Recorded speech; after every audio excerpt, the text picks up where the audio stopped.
Welcome to the Talking Michigan Transportation Podcast. I'm Jeff Cranston.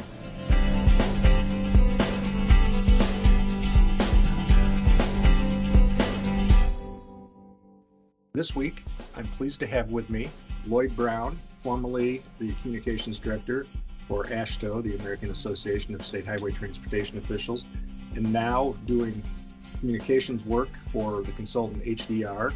He's working out of sunny Phoenix, and always happy to have him on just to riff a little bit about various things going on in the transportation world. In Michigan, it's a big week. The governor formally signed a $4.7 billion infrastructure bill that is largely IIJA funds that were sent to Michigan and appropriated by the legislature and agreed to in a budget agreement between the governor and legislative leaders. And it is infrastructure in its broadest sense. It's not just roads and bridges. It's it's a little bit for rail, and a little bit for aeronautics, and for water and sewer and broadband, all kinds of things. EVs certainly very important to us right now too, and we're going to talk a little bit about those later. And there's supposed to be some health benefits from switching over to EVs. So Lloyd, thank you for taking time again to do this. Absolutely. Thanks for having me, Jeff. So let's talk first about fuel tax pauses. Became a big thing a couple of weeks ago. Everybody in politics looking for a way to show that they're going to ease the burden on hardworking people's paychecks with gas prices, for a while in just a steady ascent. They have leveled off some, a little more stable. But some states are still going through with pausing their gas taxes, which is, seems really like poor public policy to me, given that just about every state is really struggling to fund basic maintenance of their roads and bridges. The concern, obviously, is that when you start cutting out your gasoline tax and you don't have that revenue coming in for the maintenance and upkeep. But there's another part of it that I think is that most people don't understand. They just look at the bottom line and they think, oh yeah, well, I'd like to give back, I'd like to get an extra 29 cents a gallon or whatever it is in my particular state, and have that as a discount. The problem is that so often the people who are putting fuel in their cars, they're not seeing that discount given back to them. It's not like it goes back to the consumer when you cut out the gasoline tax. And so I think that's a challenge. Why is that? Well, often the gasoline tax is paid at the distributorship, and so by the time the fuel makes it into the tank at the gas station, the tax has already been paid. So in places, I know that was an issue in Maryland where it was going to be a fuel tax holiday for a couple of weeks. Most of the fuel that was already in the tanks when that went into place had already paid the tax on it.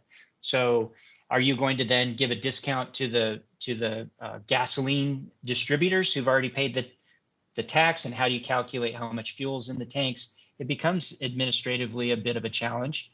And you're ultimately that does get out there to the individual gas stations, but it's not an immediate thing because the tax is actually paid when the fuel is being distributed out to the stations. So in Michigan, some lawmakers pushed for that plan, and either on purpose or because of some poor judgment and a mistake, what they ended up signing wouldn't take effect until 2023, which sounds like a million years away to me right now, the way things are going. But surprisingly, maybe not so surprisingly, Asa Hutchinson, very conservative governor in very conservative Arkansas, said no to a proposal there to pause the gas tax. And they have, one of the lowest fuel taxes already. You probably saw that news, I'm guessing. Yeah, I did. And also, I think in California, there's a move to, instead of doing a gas tax holiday, to actually fine fuel distributors that are gouging consumers.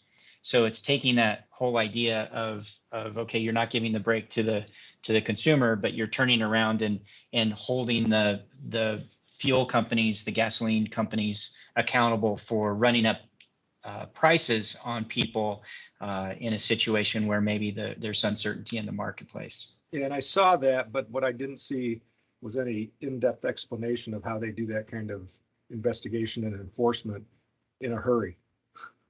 Well, that's been it traditionally through the years. You've been around the transportation world long enough, Jeff. You've seen that a few times where, gas prices spike, and then there's a question about, well, let's investigate the fuel companies and see about how they're maybe gouging or running up the prices, and it never comes to anything. It's very difficult to prove. So, but the point, I guess, from that, whether it comes to fruition or not in California or anywhere else, is the fact that they're turning that around and saying the issue isn't about the gasoline tax.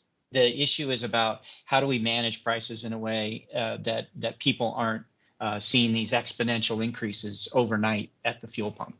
So Michigan's Senate Democratic leader, minority leader, Jim Ananich, he's from Flint, and he put in a bill that would pause instead the sales tax on fuel and use, some surplus funds in the budget to backfill that, because that money goes mostly to education and some revenue sharing for, cities and villages. Makes a lot of sense, because that one is misunderstood by people, and because gas spiked so high for that period of time, it was kind of a windfall, that 6% sales tax. Those institutions got a lot more money than they normally would have. So there's all kinds of logic to this. I say this as the advocate for transportation, but believe it or not, I do care about education too. So that's a huge thing in Michigan, and I don't know if any of the places you worked, you ever dealt with the sales tax on fuel, but it creates a tremendous confusion because we're so often compared to our neighboring states. Ohio actually has, 10 cents higher fuel tax than Michigan does, and 20 cents higher diesel fuel tax. And yet it doesn't seem like you're paying any more there because they don't assess a sales tax on gas. And I'm constantly trying to, educate reporters and people about that, and how, you can say this is what gas costs in Michigan, but you should know in terms of what goes to the roads, it's not all of that. So I don't know, what's the ideal here to make people understand how much it costs to fix the roads, and what you pay at the pump is a lot of it, and maybe just quit obsessing about it because it's the only thing you buy that you see the price on every street corner. Well, it strikes me that isn't it interesting, or might it be interesting now to for those people who are concerned about a mileage-based user fee? In a situation like this where fuel prices are shooting up or going up or increasing, if you had a mileage-based user fee across the board, it would be a more stable form of revenue for the Highway Trust Fund. That wouldn't be necessarily tied to the price of gasoline. It would just be, a fee that would be set, and it would increase, whatever rate that the people in charge determine. But it wouldn't be tied in with the gasoline, the gas station on the corner, basically. And that's true user fee. Yeah, it's a direct link to the user fee. And I guess what prompted that observation is that your question is what's sort of the right mix, and I think that helping people understand that gasoline tax, per gallon gasoline tax, is the closest we've come so far to a real user fee on the system, and it's something that's been in place for a long time. But every state does it a little bit differently. You just described in Michigan, there's a sales tax that's associated along with the fuel tax. In other states, there's higher registration fees. In other states, there's different other forms of fees and taxes that go into paying for transportation. So it's complicated, and not every state depends so strongly on gasoline taxes. Well, let's talk then a little bit, because you flagged this story for me. Very interesting story that Marketplace did on, the cost of transportation. This was specifically about transit, although it did get into roads a little bit too.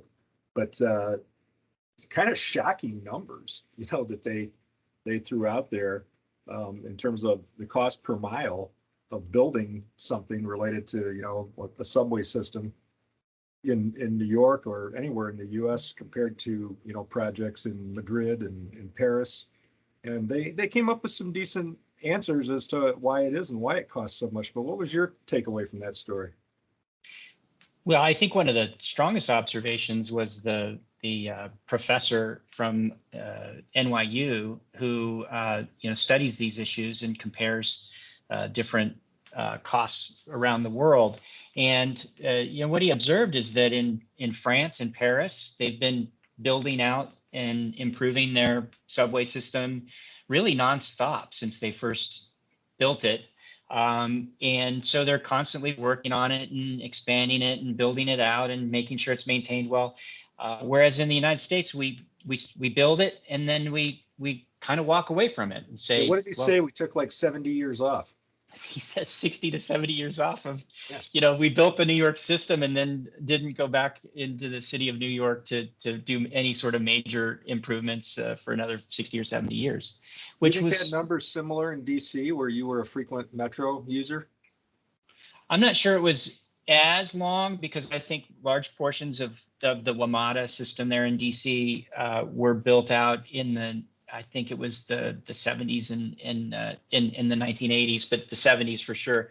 But then there were new extensions being completed just within the last. The Silver Line was just opened up within the last 10 years, which is another piece of that. So I'm not sure what the numbers really are in terms of the years, but yeah, I think there are gaps and in the United States.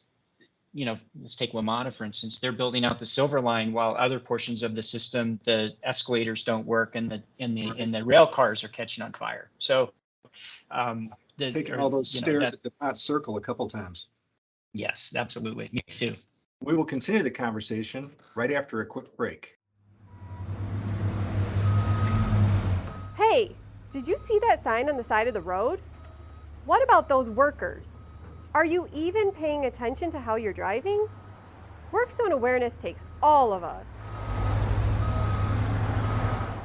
So, what's your theory after living in DC for a while and dealing with this and, working for an organization that was lobbying Congress, trying to, help new members understand funding, why it's so hard?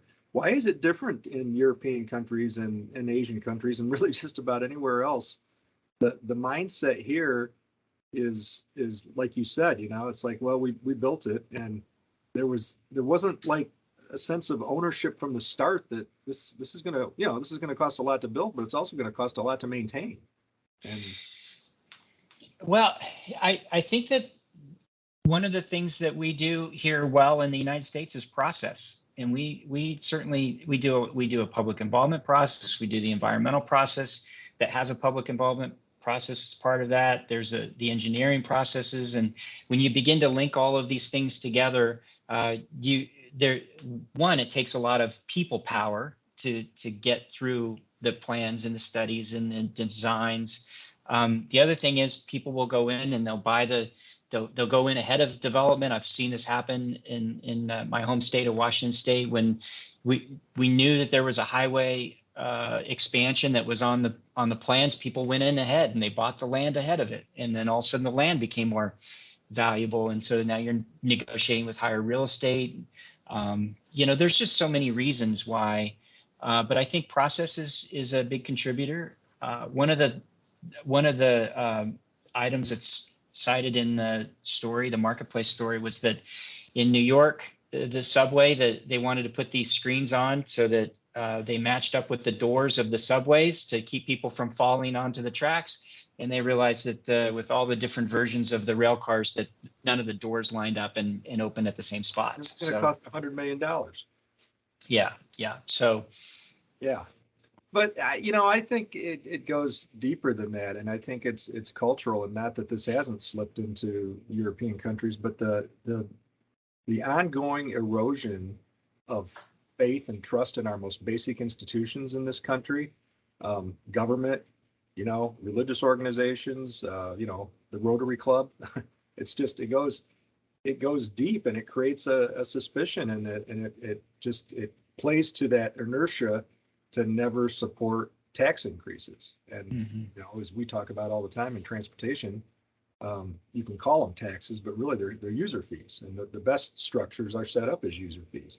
And we've created a whole couple generations of people that don't think that they should have to pay anymore, but they want convenience and they want the best of everything. How are we going to snap out of that, Lloyd? It's up to you to tell us.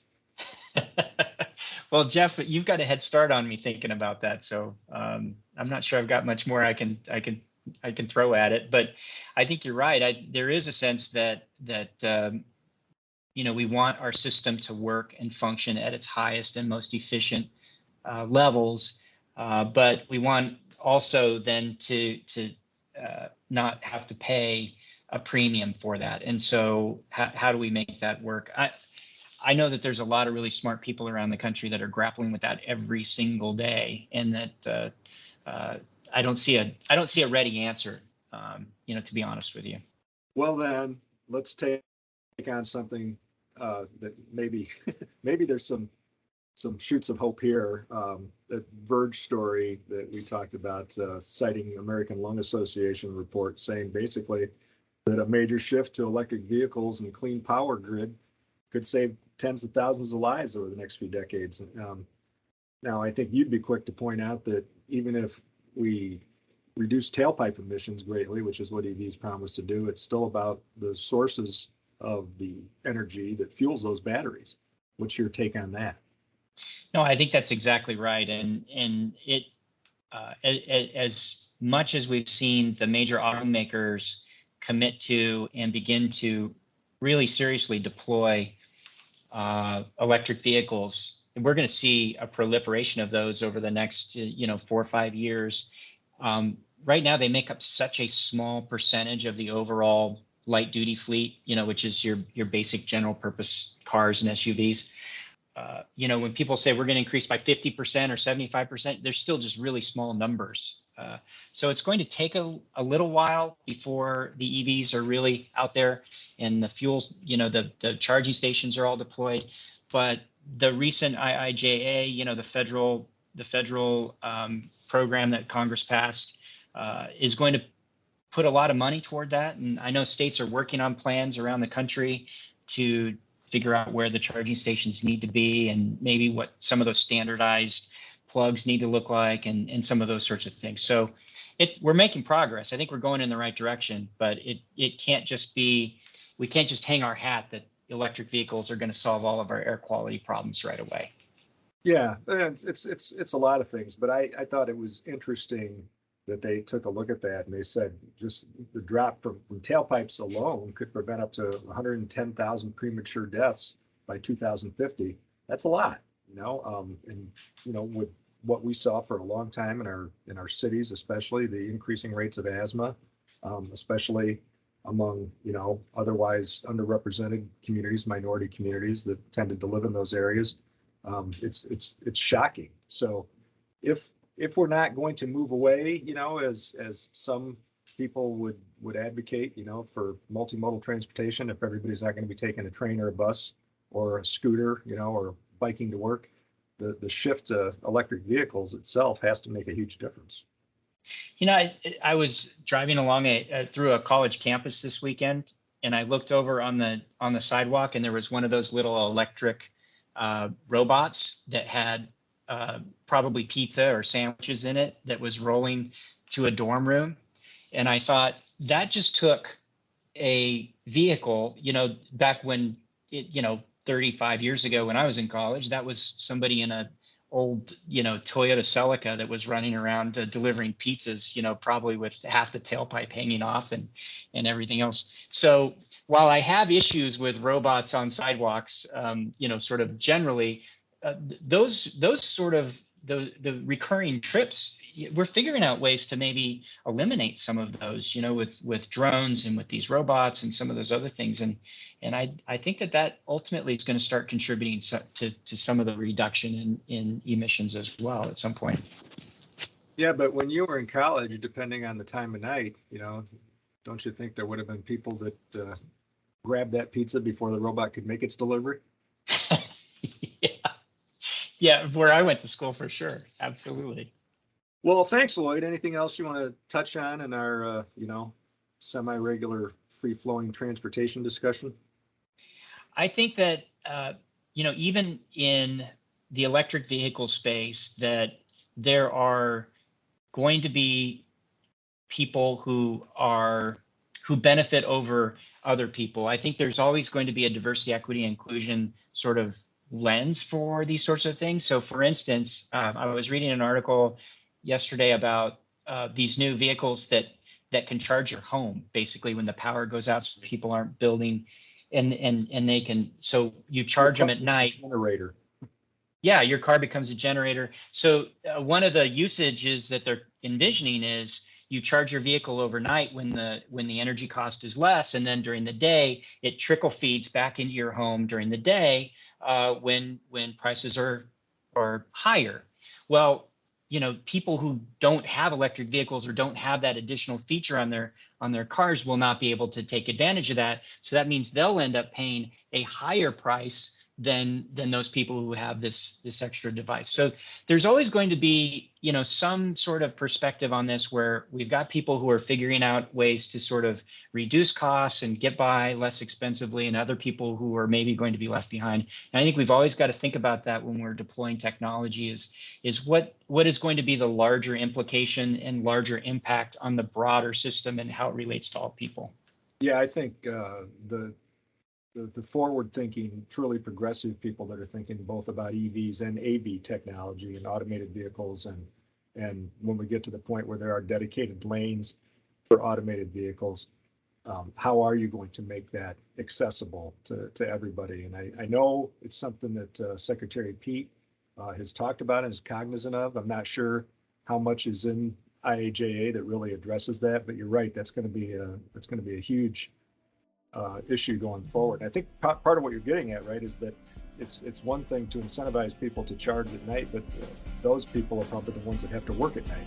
So yeah, exactly. Good point. Absolutely. Well, thanks, Lloyd. Good discussion as always. I appreciate it. Absolutely, Jeff. Have a great day. You too. Thank you again for listening to this week's edition of the Talking Michigan Transportation Podcast. I would like to thank Randy Dubler and Corey Peaty for engineering this week's podcast. To subscribe to show notes and more, go to Apple Podcasts and search for Talking Michigan Transportation.